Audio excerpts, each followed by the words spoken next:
I'd like to discuss the use of force resolutions throughout American history, now that Obama has plainly failed to secure a resolution for the use of force. It's very interesting that this is the first time a president has ever been rejected by Congress when he has sought the capacity to use the military. So let's rewind the clock and go back in history a little bit.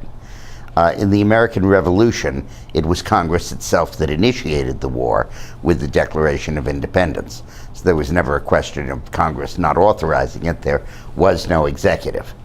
The first real use of force by a president was Thomas Jefferson against the Barbary pirates, and to an extent, John Adams against the French who were impressing American ships. But in neither of those cases was there a congressional vote sought or needed, because there was no real war. James Madison's request for a declaration of war in the War of 1812 was highly controversial, but it was sectional. All of New England voted against it, and in fact, as the war progressed, they met at the Hartford Convention to consider seceding from the Union and joining Canada, and becoming once again basically part of the British Empire. Never did, but they sure thought about it a lot. But a majority authorized the use of force.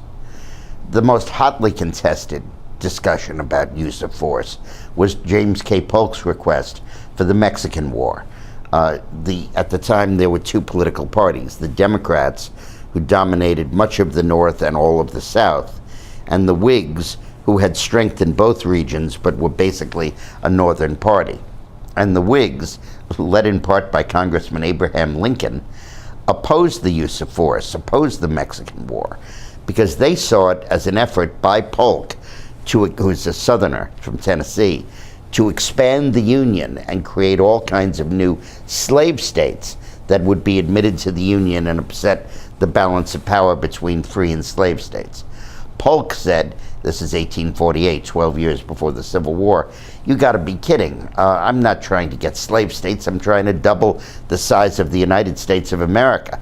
And I also just got the Oregon Territory, which is Oregon and Washington and Idaho. Those obviously are not gonna be slave states. Ultimately, the war was commenced on a fabrication, which is that the Mexicans claimed the borderline was the Nueces River, and the Americans said it was the Rio Grande. And there was a place in between that Mexico said was Mexico and the U.S. said was U.S., where there was a fight between American and Mexican troops. We treated that as a Mexican invasion and used it as a pretext to begin the war. But again, Congress sided with Polk, and there was no dissension. The Civil War was obviously not an issue because the people that opposed the war left the Congress, and what was left was only loyal Unionists who, of course, voted for the war.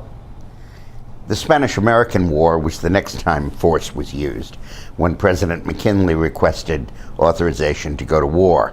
The pretext was that the battleship Maine had been exploded, an explosion on it in Havana Harbor, and the U.S. claimed that it was the Spanish government that had blown it up. The increasing evidence is it was not. It was probably the rebels in Cuba who wanted to trigger American intervention. But in any case, the majority overwhelmingly supported that war. World War I, a reluctant Woodrow Wilson asked for a declaration of war after Germany had launched unrestricted submarine warfare and was sinking American ships. He had no choice, and everybody went along with that. The next use of force was the World War II. After Pearl Harbor, nobody objected. The Korean War, everybody understood that it needed to be United Nations action. I'm not sure there was a congressional vote on the use of force, but there was a consensus to do it. The next use of force, of course, was Vietnam, where Johnson, by a sleight of hand, took an episode that allegedly occurred in the Gulf of Tonkin off the coast of North Vietnam and claimed that North Vietnamese torpedo boats fired on American ships. It was fanciful at the time. It's never really been established. There's contradictory evidence as to whether it happened.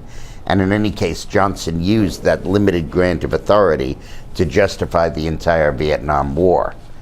Bush, of course, in his invasion of Iraq to stop the Kuwait takeover and his son's invasion of Iraq to take over the country and oust Saddam Hussein, and the action in Afghanistan in between those, were all approved by congressional majorities. So this is the first time in American history that an American president has asked for authorization to go to war, and Congress has refused it. It's a blight that will be on Obama's record throughout history. Thanks for watching.